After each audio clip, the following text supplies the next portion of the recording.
There's actually a culture of criminalization and punishment that we see manifest in various spaces in our society. Remember that movie that came out a few years ago, the Lego Movie? It came out in 2014, and I'm pretty sure I actually saw it in theaters with some friends back in the day. But anyways, there's a song from that movie, Everything is Awesome. Well, I think our friends at Now This need to make their own version of that song. But instead of everything being awesome, call it Everything is Racist.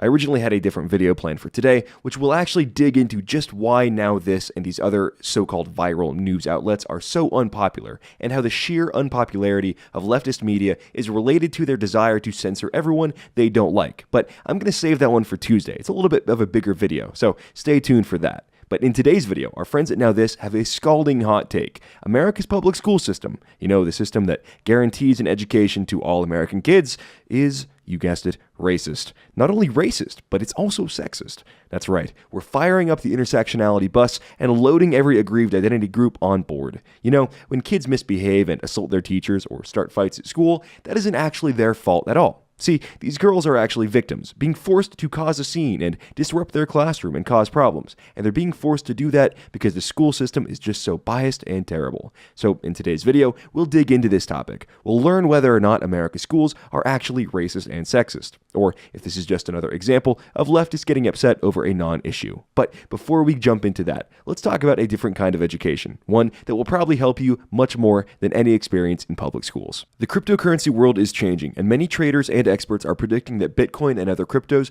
are about to take off once again. The 2017 run on cryptocurrency made a lot of people very wealthy, and crypto trading remains an exciting field with a ton of potential. But you don't want to jump in unprepared. You want to know what you're doing before you begin trading, and you want to maximize your potential returns. That's why my friends at Trade Genius Academy are offering some great deals on crypto trading software and training courses. They want to help you become a better crypto trader and learn the ropes like a pro.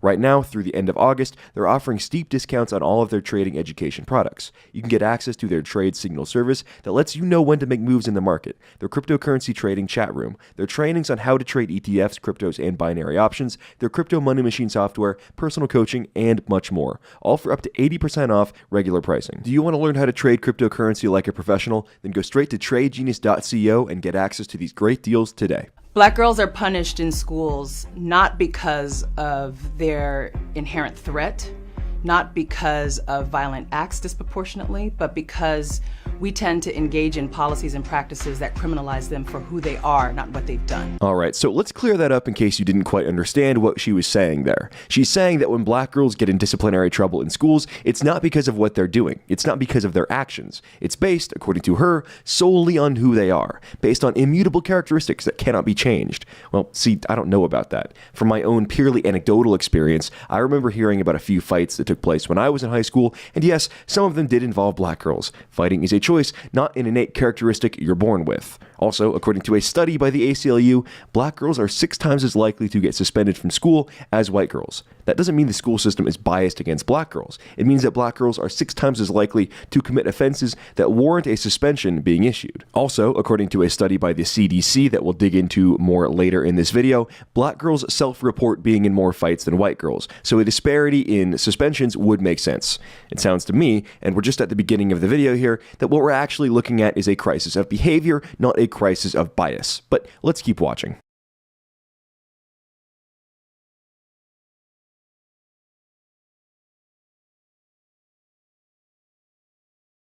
When we are talking about what girls are punished for, we often tend to think about the fighters, or we think about people who are entering schools with weapons, and that's not really the case. Black girls are uniquely having their bodies read by discriminatory dress code policies that turn girls away from schools because we deem their bodies too provocative. First of all, I would challenge this presenter to find a single school in the US that has separate dress codes for their students of different races, because as far as I know, there are 0 schools out there that have race-based dress standards. White kids have to wear their favorite white sheet and pointy hat every Friday.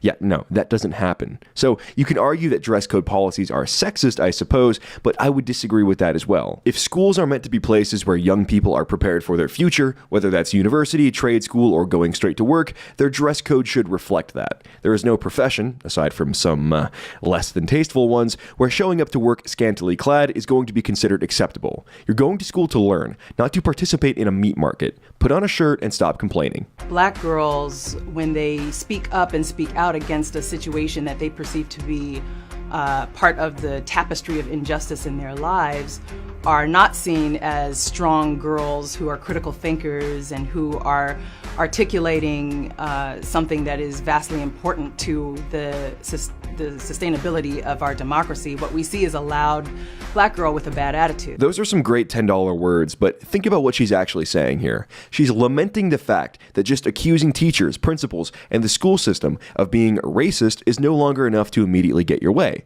It's sort of like, well, where's the lie? It requires more critical thinking and work ethic to actually engage and solve the problems you're faced with and adapt to situations than it does to just cry racism. It's very easy to just accuse everything of being racist and trying to get your way that way. By telling black girls that everything is racist, like the left does, it's actually making it harder for them to function productively in society because they're not going to have as much experience engaging with challenging situations if they can't just use racism as a get-out-of-jail-free card, so to speak. Black girls are 8% of students enrolled in schools, but they're 14% of students who are experiencing out-of-school suspensions and 10% of students who are expelled from schools. These numbers seem to make perfect sense given what we know about other youth behaviors, including youth crime and youth violence. I'll include links to the FBI documents on these topics in the description below.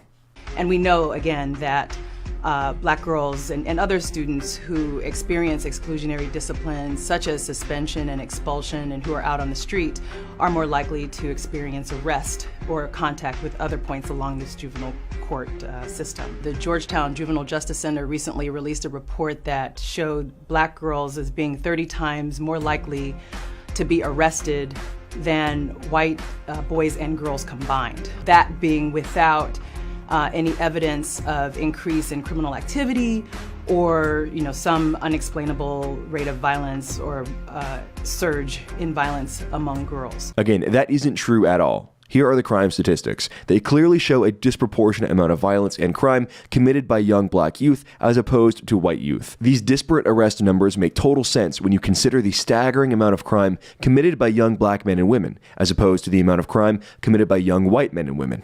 A lot of this has to do with what we're punishing girls for and how we're reading behaviors of girls, particularly when they're black girls.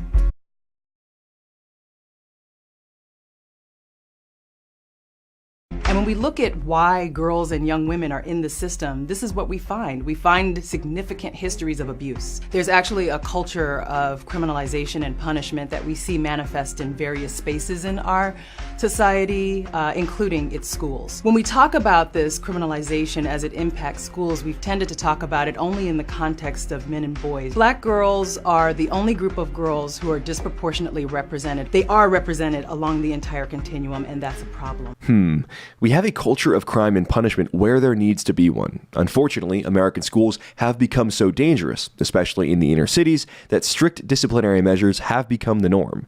And again, this idea that black girls are being punished for doing nothing just simply isn't true. According to a survey conducted by the Centers for Disease Control, when students of all races are asked about fighting in schools, black girls have a higher likelihood of having been in a fight in the past year than Hispanic boys, and a rate almost as high as white boys. These numbers are self-reported.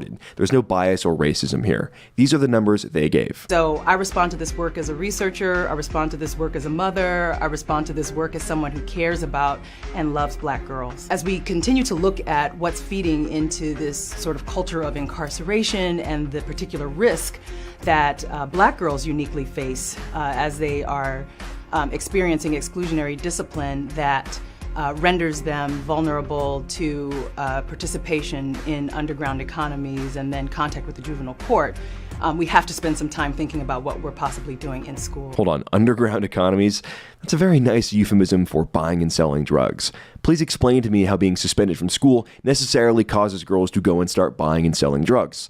I got detention one time in 10th grade. That didn't cause me to start slonking gang weed in the parking lot and selling straight fent in the cafeteria. It's almost as if, and bear with me here, the decision to commit crime and do or sell drugs is a personal decision and not something the school system forces these girls to do. So my call to action is to see and receive Black girls as sacred and loved. What that means is that we have to engage them as if they are whole humans in the space of learning. We have to construct schools that are locations for healing, not locations for punishment and harm. Again, with the vague generalities and ivory tower conceptualism that doesn't actually mean a thing. If we're going to get anywhere, we're going to need real practical answers, not these knockoff TED Talk, cargo cult academia language games.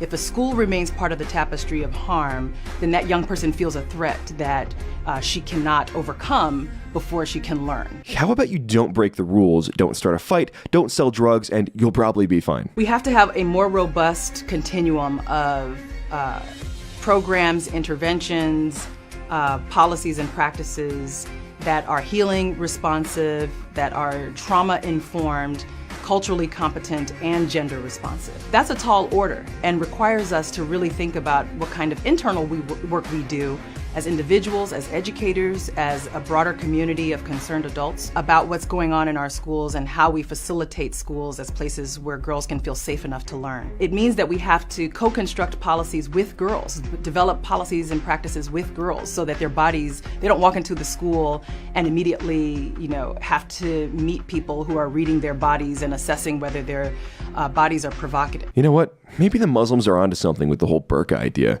It would certainly take the drama out of school dress codes and make things a whole lot simpler. We have to think about the ways in which our schools have become places where instruments of surveillance dominate and not the learning. This is a narrative, ultimately, that we shift together. The broad recommendation about how we fix this is ultimately to lead with love. I just sat through that 5-minute video and I don't think I learned a single thing.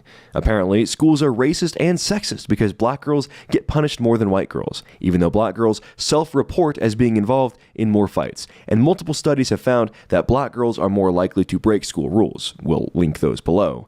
There's a real danger out there. A danger where dumb people fall for things that sound smart when they're presented by people that have no idea what they're actually talking about. Remember that quote from Star Wars, "Who's the more foolish, the fool or the fool who follows him?" Perhaps more relevant today, with a media landscape dominated by players like BuzzFeed and Now This than ever before. What inspires me is teaching African refugees how to program JavaScript.